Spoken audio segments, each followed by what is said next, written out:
to actually show you guys how to make one of my kids' favorite lunches.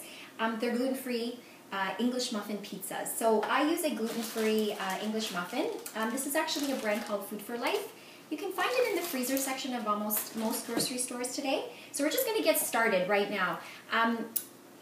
You can make your own tomato sauce. I typically do, but like I said, this is sort of my go-to lunch if I'm in a jam. So I just use, you can use any sort of organic tomato sauce.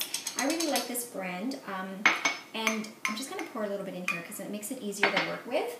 So really just quickly get a brush and you just brush on the tomato sauce as you would any pizza. The reason why I'm using these gluten-free English muffins, I hear a lot of questions about, we hear a lot about gluten-free. Is it something that I should go on? Is gluten bad for you? Unless you're a celiac or you have a sensitivity to gluten, I don't think it's something that you have to eliminate from your diet. However, sometimes I do go for the gluten-free option just because gluten-free options just sort of widen the variety of grains that we add to our diet, because typically they're using grains that we don't necessarily eat every day. The average diet, we're typically eating more refined grains, grains that are not whole grains. So, gluten-free is an option. A whole grain is always a good option. So whole grains where they haven't stripped the original grain of all of the bran,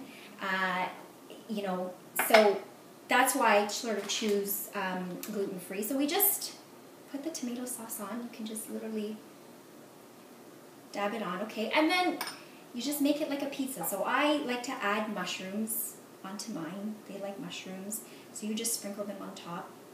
So again, with whole grain, typically what we see a lot of are refined grains. And basically that means is they've taken the grain and they've processed it, they've milled it, and they've just left it so that only the endosperm is left. And the endosperm basically is the starchy part of the grain.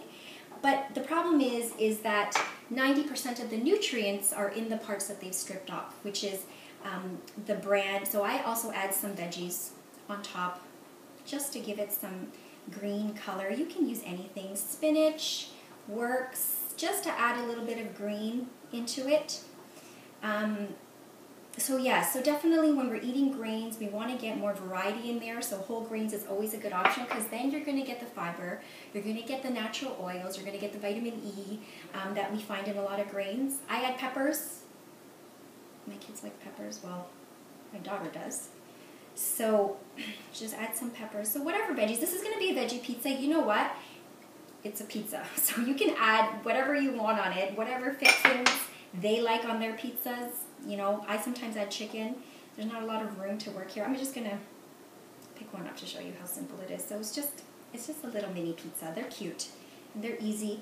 Now for the cheese. Okay, so well, since we're talking about options, there's this brand of cheese. It's called Daiya cheese. It's a vegan cheese, and it's actually soy-free, and it's also dairy-free. So that's why it's a vegan option. And I just, again, it's another alternative. None of my kids, are lactose or anything like that, or have a, dairy sensitivity per se. But again, just sort of to control their consumption of dairy, because a lot of products do tend to carry dairy. If you really take a look at it, there's a lot of foods out there that kids love that contain dairy. And, I just introducing that moderation and that balance into it. I add some organic cheddar, usually. You can shred it right on, like grate it right on if you want, because it doesn't take much. But I just cut mine into little cubes. I don't know. I like to do that, but whatever works for you, whatever's easier. When it comes to dairy, again, because a lot of kids, a lot of their snacks or a lot of their treats tend to include a lot of dairy. They enjoy dairy, so at least when they're eating it, I try my best to always make sure that it is organic. So it's hormone free, it's antibiotic free, it's pesticide free, because the cows are actually eating a diet that hasn't been sprayed with anything. So for me, that's sort of the rule of thumb for dairy. So that's basically it. Those are our little mini pizzas.